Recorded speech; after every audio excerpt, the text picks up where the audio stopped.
We have two great speakers today talking about the green chemistry commitment. And our first speaker will be Amy Cannon, who is the Executive Director of Beyond Benign, which is one of the, I guess I would say, sponsors or originators of the green chemistry commitment.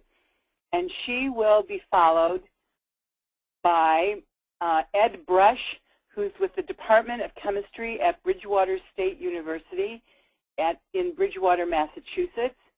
And he will be talking about committing to green chemistry at Bridgewater State University. So we're going to start out with Amy's presentation called Transforming Chemistry Education Through the Green Chemistry. And I will hand it over to you, Amy. Thank you so much, Lynn. Thank you so much for inviting me to participate in your monthly seminars. And thank you, everyone, for calling in and spending time with us today. So I'm going to talk to you about a new program that we've been working on here at Beyond Benign and in collaboration with several faculty members from throughout the United States, and I'll talk a little bit more about that. But we're calling it the Green Chemistry Commitment. And before I get into that, let me just very briefly about Beyond Benign. We're coming up to, well, actually, we just passed our 5th anniversary here, so we're 5 years old. We're a nonprofit founded by myself and John Warner. We, back when we left the University of Massachusetts at Lowell, we wanted to continue doing all of our education work, so we founded a nonprofit organization in order to do that. And here at Beyond Benign, we do work in green chemistry education from K through 12 in the community and academia and industry. So we do quite a bit of green chemistry education work in basically all different areas. We're co-located with the Warner Babcock Institute for Green Chemistry, so we're lucky enough to peek over their shoulders and see what great chemistry they're working on here in the labs. That gives us quite a great advantage here. So that's just a little bit about Beyond Benign. And the Green Chemistry Commitment came from an idea that we had, geez, it was over a year ago now, probably about a year and a half ago. We had, I had met with Tony Cortese, which you may know is the founder of Second Nature, and also he organized what's called the American College and University President's Climate Commitment, which if you're in academia, you may know that many of your colleges and universities are signers of this commitment. But we had talked to Tony and learned more about the President's Climate Commitment, and we got to thinking, what a great model in terms of asking colleges and universities, rather than waiting for some mandate to, in the climate commitment, rather than waiting for something to be mandated, that we must reduce greenhouse gas emissions, why not take an initiative for colleges and universities to sign on and to commit to changing now? So the climate commitment is very different from the green chemistry commitment, but the model really stemmed from that, where the climate commitment has been very much infrastructure-based, and the green chemistry commitment is more curriculum-based. But we thought, hey, wouldn't that be a great thing for colleges and universities? And there's already so many faculty throughout the country that are already doing this. So can we formalize this a little bit more, come together for a collective voice around incorporating green chemistry in colleges and universities?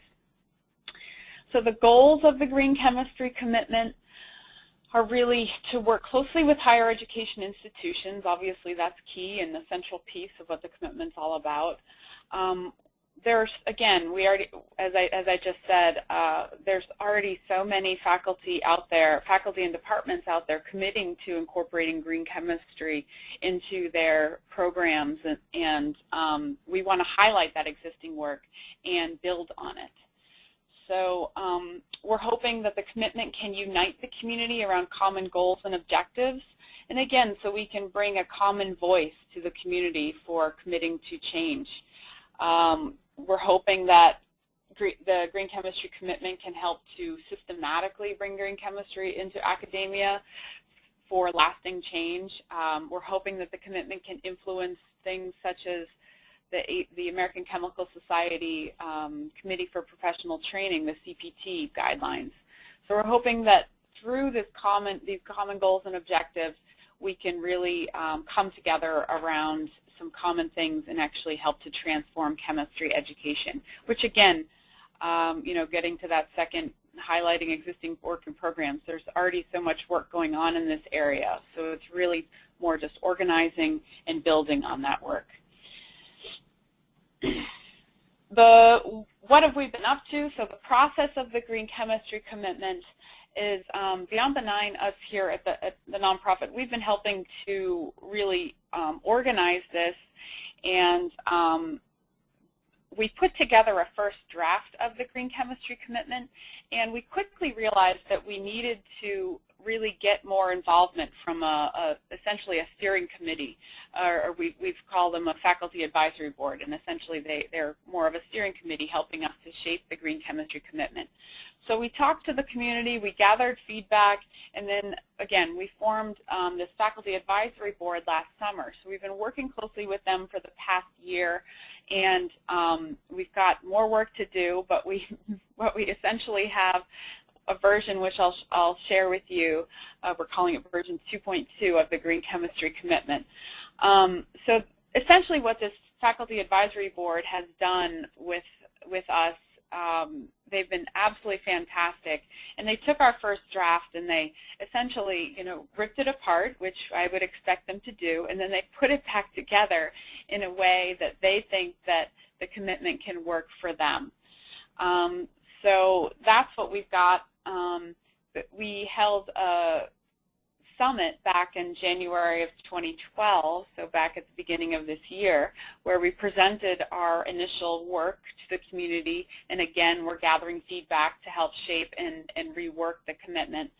And so we're working on finalizing the commitment. We're hoping that can be done by October. It might be a little bit later than that. And we're hoping that the first official rollout will be, our target date for that will be June of 2013, and that'll coincide with the Green Chemistry and Engineering Conference in Washington, D.C. So that's really the process, and it's an ongoing process. The commitment will be something that's constantly, that will be really revised on a regular basis, and it will be hopefully a reflection of the community. And so it will be essentially evolving over time.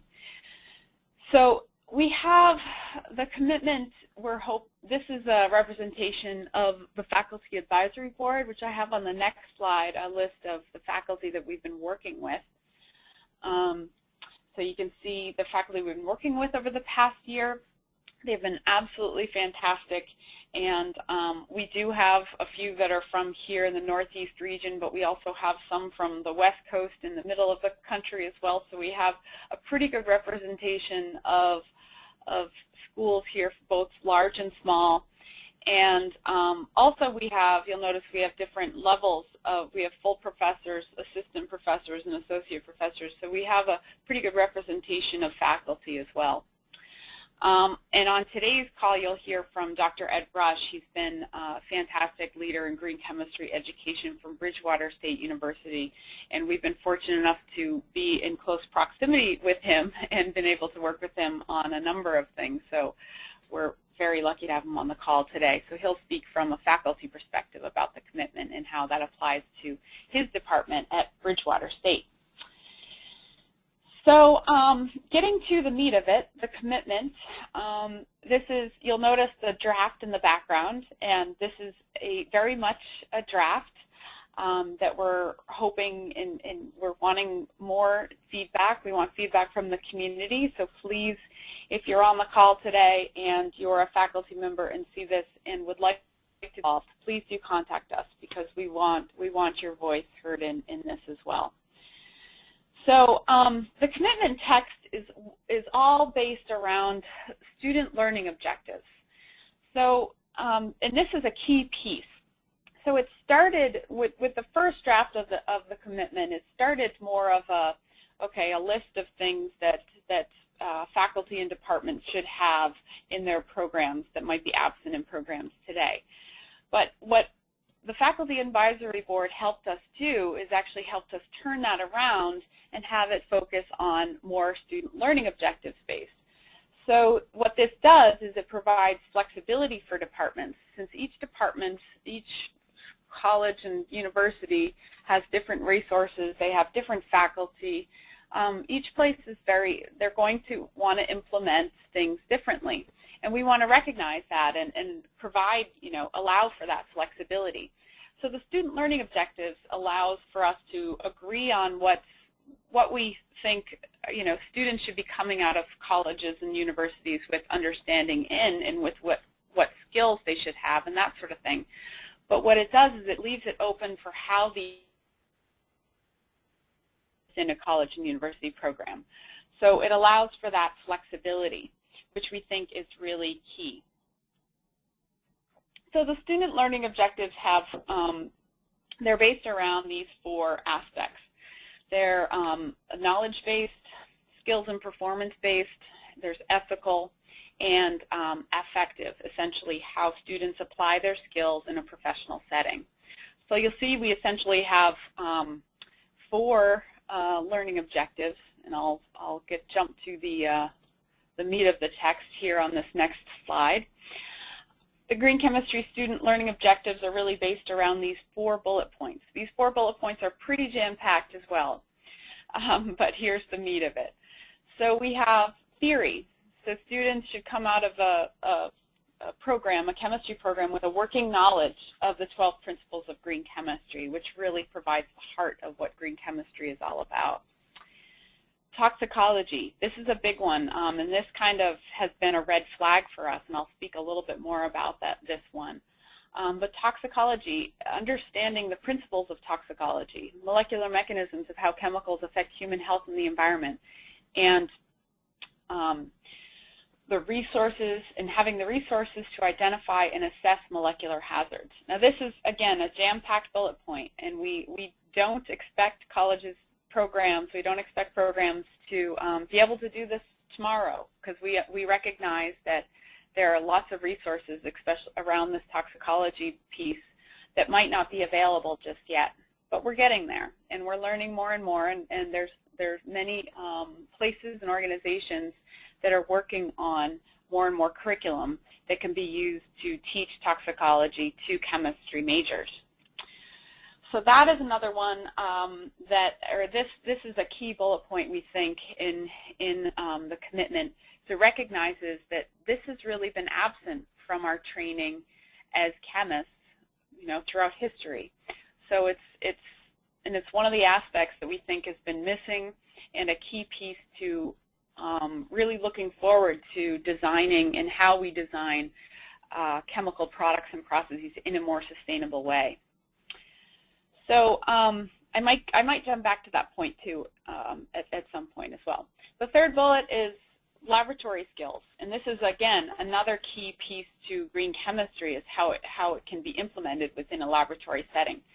So having the ability to recognize, assess, and design, again, design, that key word, design greener alternative chemical products and processes. And the laboratory skills oftentimes is where green chemistry implementation starts at colleges and universities, which is quite exciting because it's a key piece. And then the fourth is more that affective based student learning objectives. So how do students apply this in their professional capacity as scientists and as professionals through the articulation, evaluation, employment of methods and chemicals that are benign for human health and the environment? So how do they apply it in whatever they do beyond their learnings? So this is what the commitment is based around. And again, how are the student learning objectives achieved? They're achieved through a number of different ways, and we have come up with really 3 ways that programs can implement the student learning objectives. They can be integrated into existing courses, so that's embedding green chemistry, embedding toxicology and units within existing courses. swapping out greener chemistry laboratories for, throughout laboratory courses, things like that. That's, integration. Or programs can actually develop new courses dedicated to green chemistry. And you can see these differences in different programs. For example, University of Massachusetts Boston, where I graduated from, they were able to create a whole new PhD program around green chemistry. But not every college or university is going to be able to do that or will want to do that. And so this allows for that flexibility, can be integrated into existing courses, it can be created as separate courses. And then the third bullet here is external. So rather, we take advantage of some elective courses in other departments within your college or university. So are there other toxicology, environmental health sciences, or other environmental science courses that students can take as electives from other departments? So these are some of the options. Again, each place is going to be different with how they integrate the learning objectives and how they work with the commitment. So we're hoping that this allows that flexibility for each place to do it the way that that works for them. So the green chemistry commitment, we also are putting together awards, recognition, and reporting. So there will be regular reporting that goes along with the green chemistry commitment. We're working on that now, on how to actually make that a nice streamlined way of reporting that does not add an extra burden to departments that are already stressed for time. So I'll talk a little bit more about that.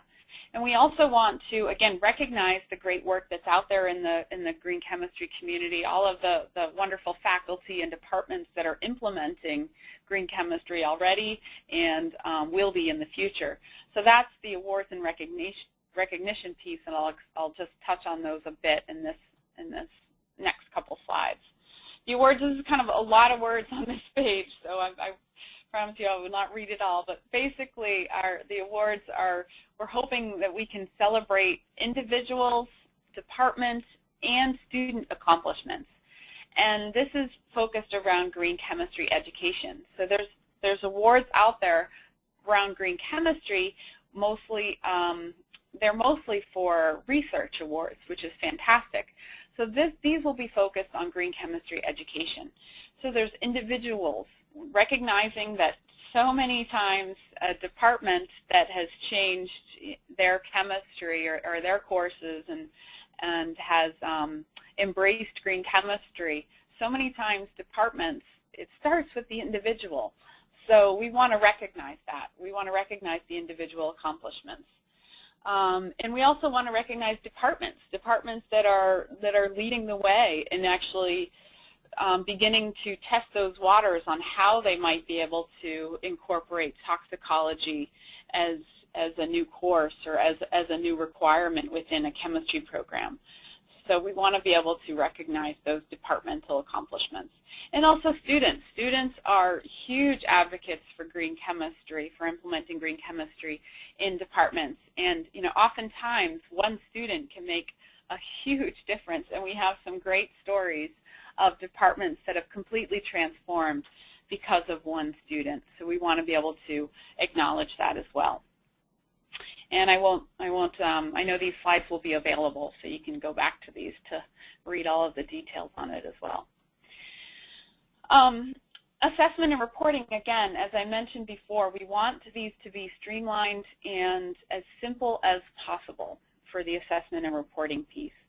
So if a college or university program signs on and says, yes, we want to be part of the green chemistry commitment, we will have essentially an annual reporting process. And what we're envisioning these to be, and we'll hopefully be sharing these very soon, and we would love your feedback on these to, again, make them as simple as possible. We want to help track goals and accomplishments. So essentially asking departments to set individual goals for how they want to implement green chemistry, and we can help them through this reporting process. Again, very simple reporting. I know know that word might put up another little red flag, but simple reports to help track goals, and we're hoping we can also help capture the progress of the field as a whole as well through this reporting.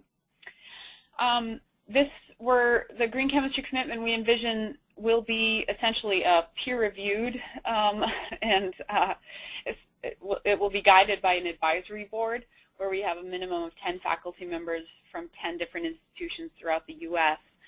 And they will be appointed for a number of about 3 or 4 years is what we're envisioning for this advisory board. It'll be similar to what we've been working with over the past year with our faculty, our wonderful faculty that we've been working with. And we will also bring in some outside professionals, which is what we have in our advisory board too. We actually have some folks from the EPA, so Nick Anastas has joined our board, as well as David Wiley from the Green Chemistry Institute. So we have some outside representatives coming in to have a voice on this as well. So resources that we anticipate being available. We do not want to duplicate other resources that are out there, such as the GEMS database. We absolutely love that database, and we'll be linking to it because it's a wonderful curricular resource. We will have other materials available on the Green Chemistry Commitment that you might not find there, or they will be posted in both places.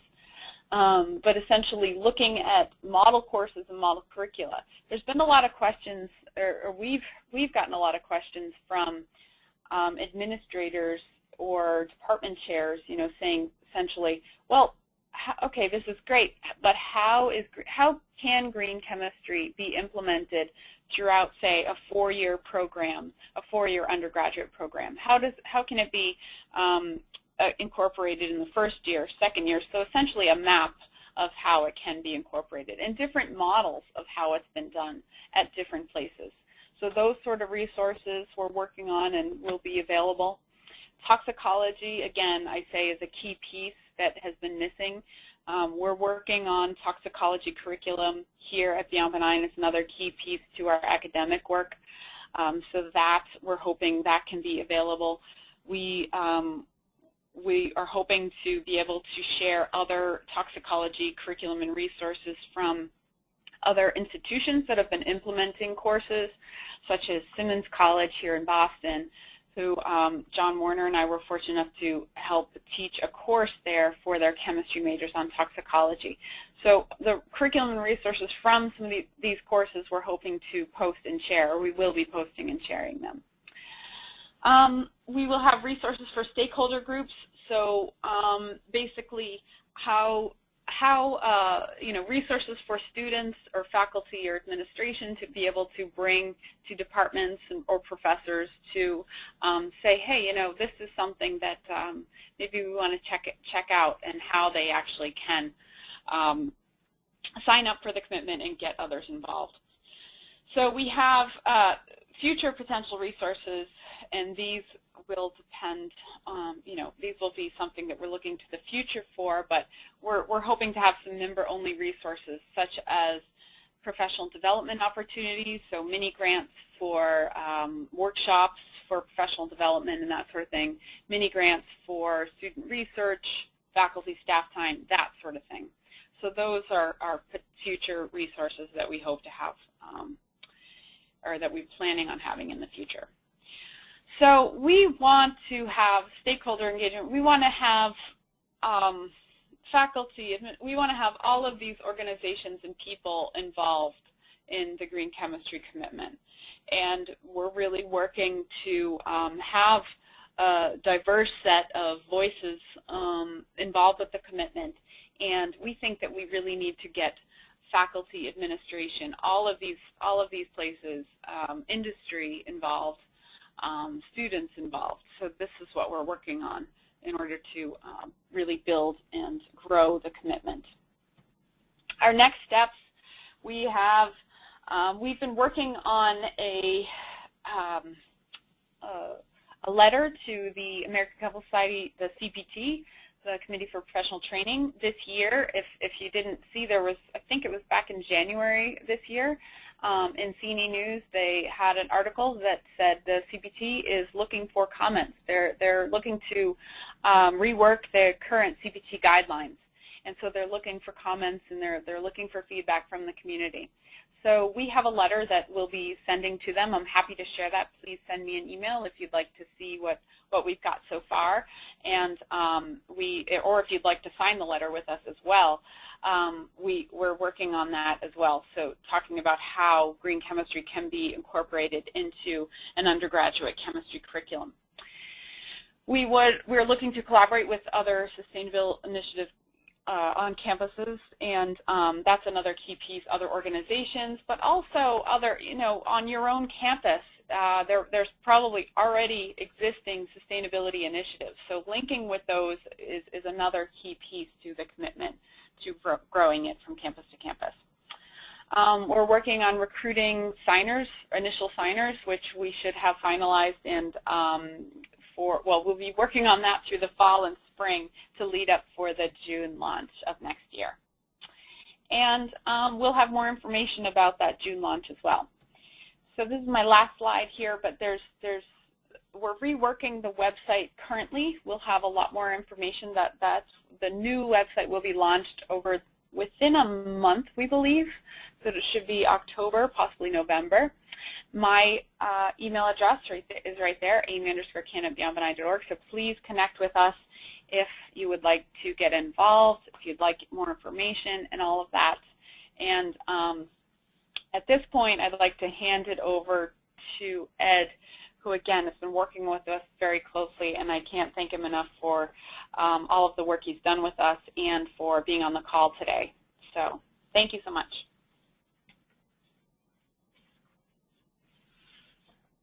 Okay, Amy, thank you very much, and also thanks to Lynn, and also saying hello to all the participants who are listening in today.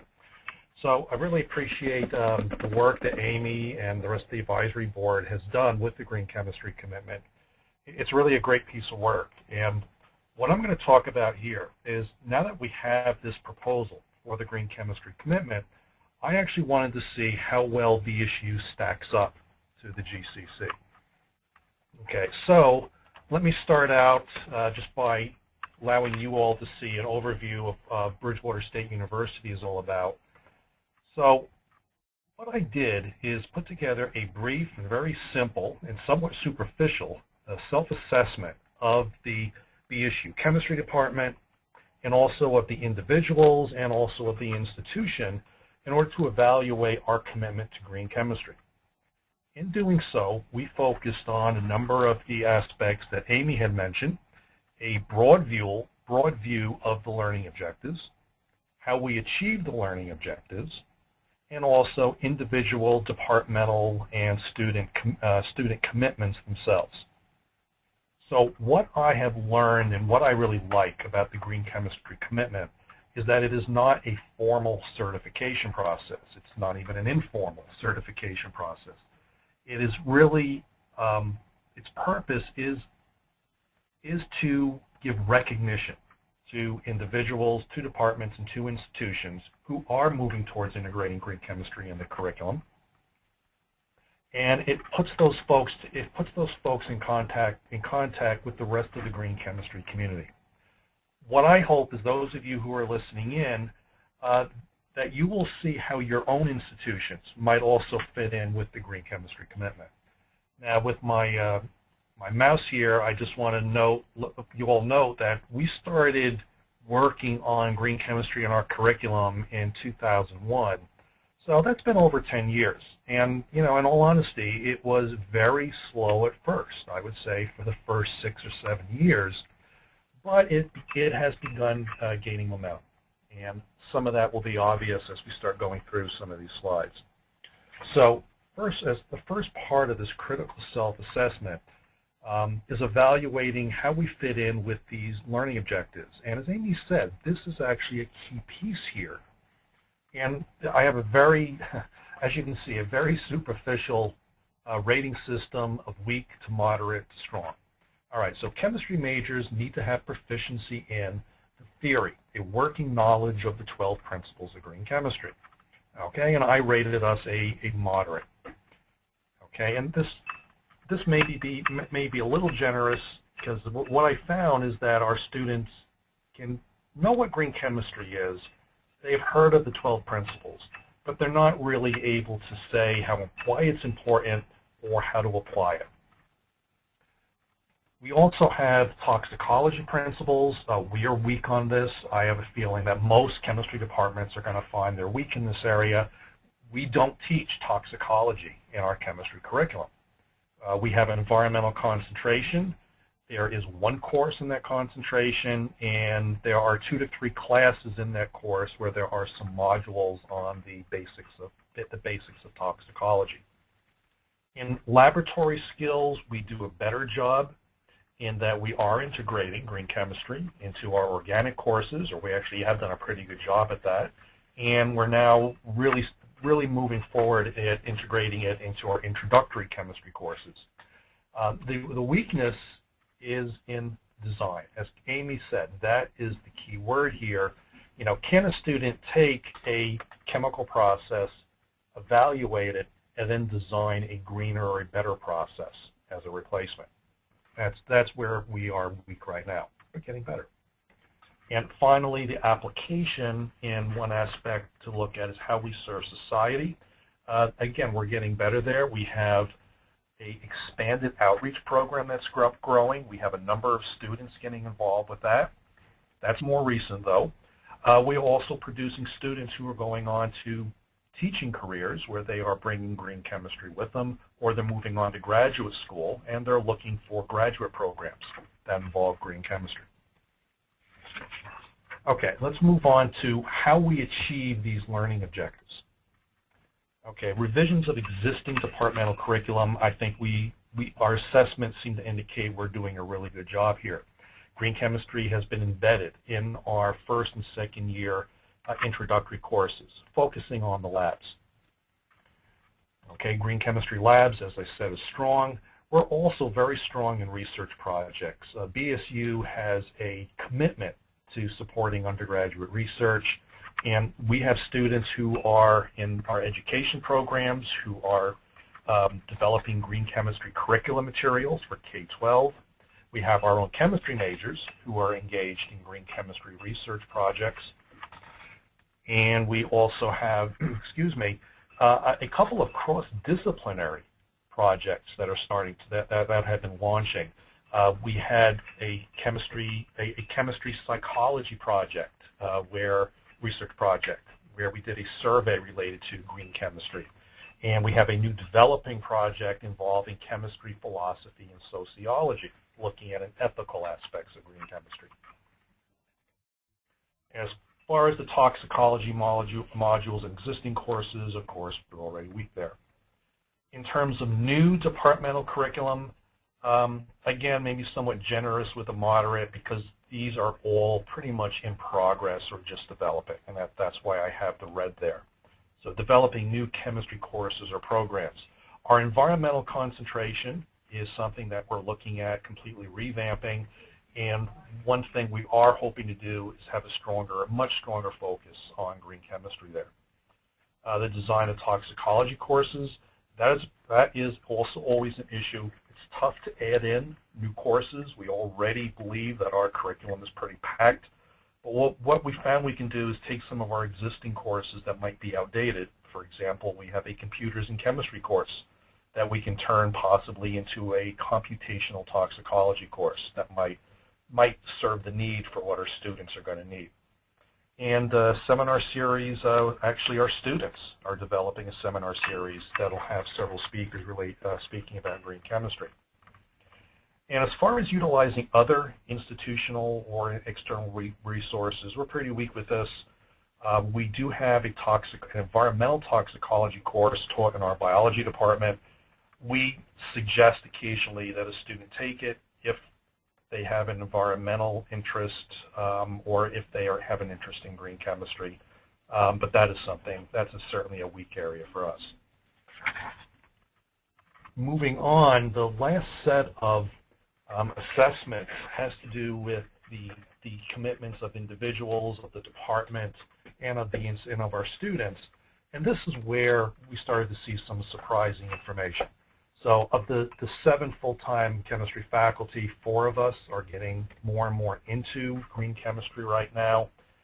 There's a list of some of the things we've been doing. You see a lot of little red tags there. So many of these are in progress or are being developed. Let me point out a couple of these. We are trying to expand our outreach to K-12 teachers, and we are going to be developing a content-based lecture lab course for in-service teachers that is going to have a focus on green chemistry as well as guided inquiry pedagogy. And this is what the teachers have been asking for. And we're hoping to launch that in fall of 2013, and depending on enrollments, possibly offer it fall and the spring semesters. We also have very strong support to further develop our K-12 outreach. We have a Center for STEM Education. We have a newly developed Project Green Lab, and again, that's going to be a rapidly growing area for us. My colleague Sam Lone recently taught a course with a big focus on epigenetics, and that is also a big and expanding area under the umbrella of green chemistry. As far as the more departmental-wide commitments that requires the involvement of most, if not all, of the chemistry faculty, our strategic goals, which were revised in 2010, have a commitment to sustainability and green chemistry in our education.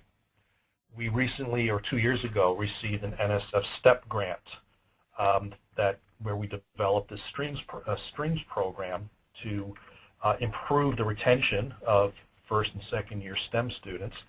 And what has come out of this is a very strong development of student leadership among our freshman chemistry majors, where these students, they come in the summer before their freshman year, and they engage in green chemistry research in a summer bridge program. And then these student leaders work with other freshman chemistry and science majors and tell them about what green chemistry is about. And we're finding them to be our best recruiting tool. Our new Green Lab Outreach Education Project is now just getting launched, and we're expecting to have a big impact on in our outreach and professional development to pre and in-service K-12 teachers. And as part of that Green Lab Outreach Project, we're also reaching out to our community colleges in southeastern Massachusetts, and our goal is to focus on collaborations with the faculty and students on curriculum, on outreach, and also on student-faculty research. And this connects in very nicely with the STREAMS program because a number of these students from the regional community colleges do end up transferring to Bridgewater State University. Okay, institutional commitments is not something that is really spotlighted in the green chemistry commitment.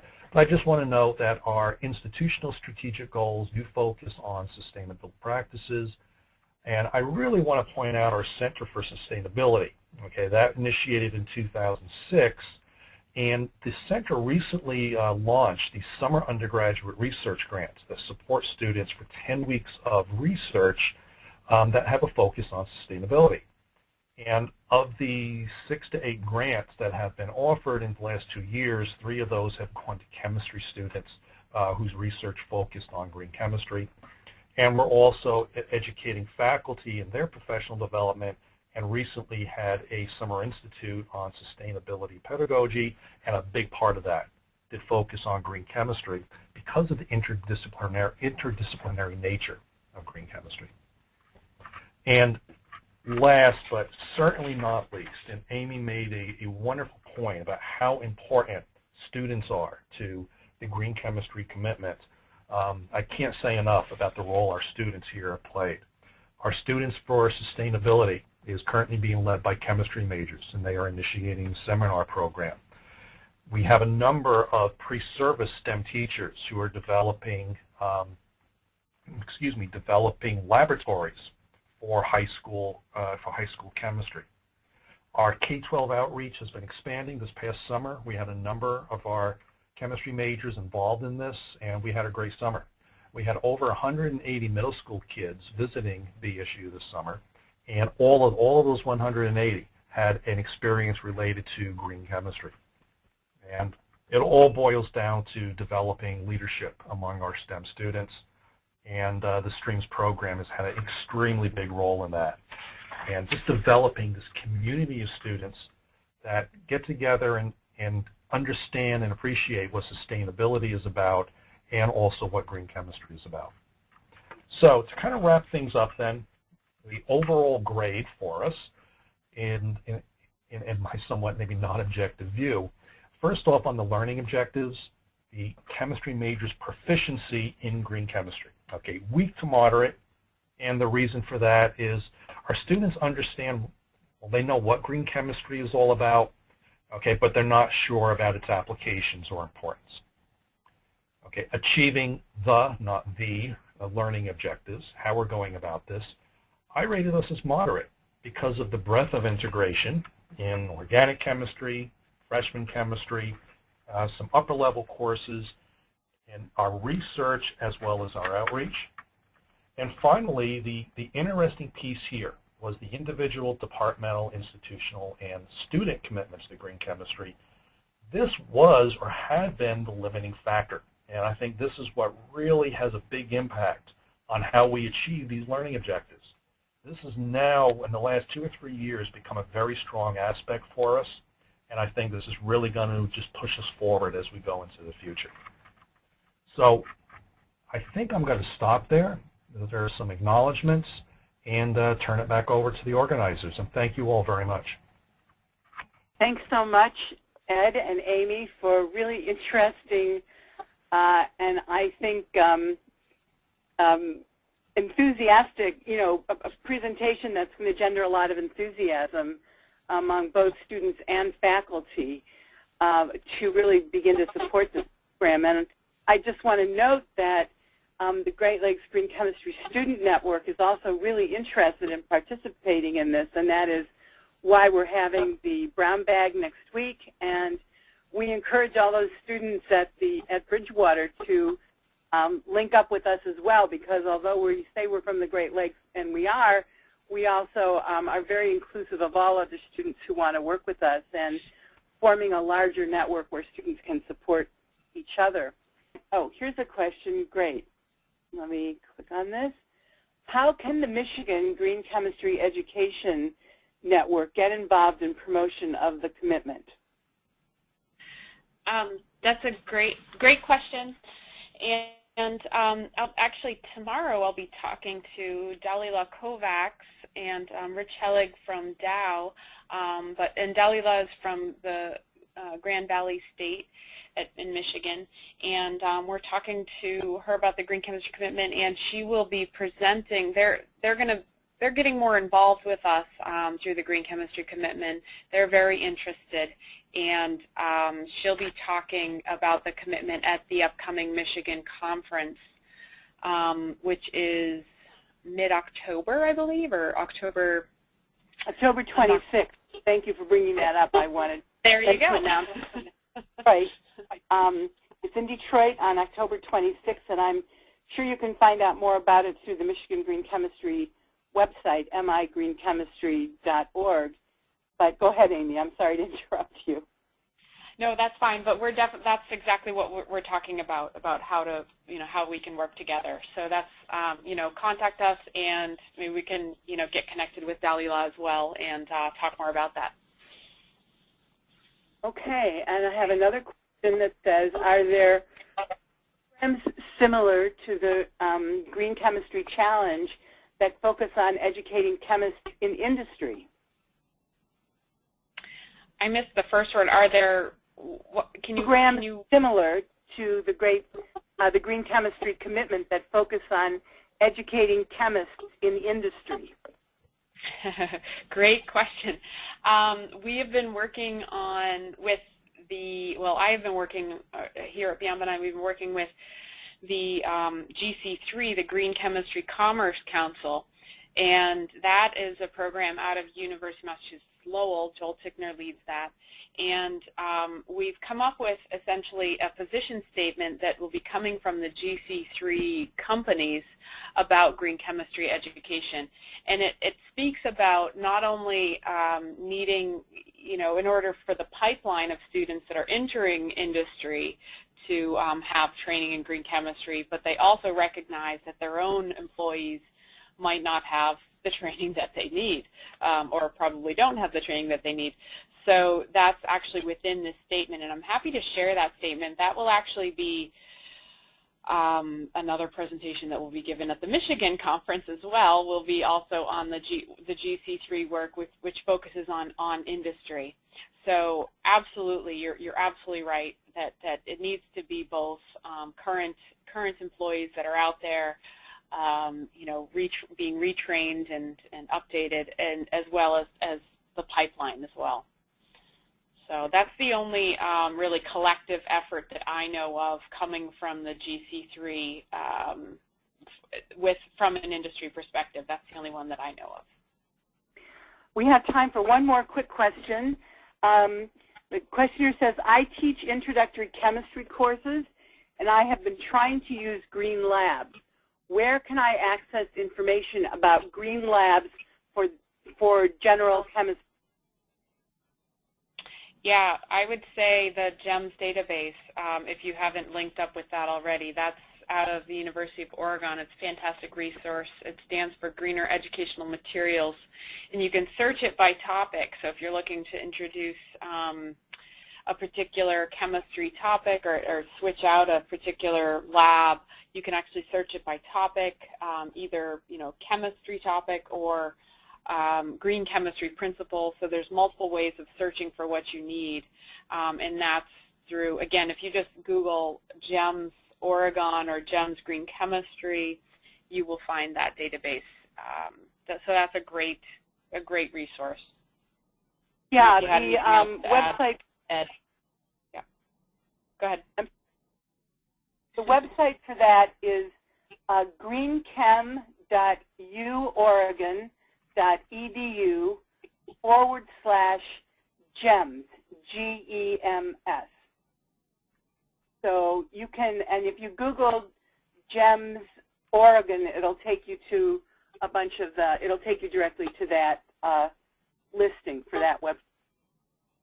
So thank you so much, everybody, for joining us on the webinar, and a great thank you to Ed and to Amy for the terrific presentations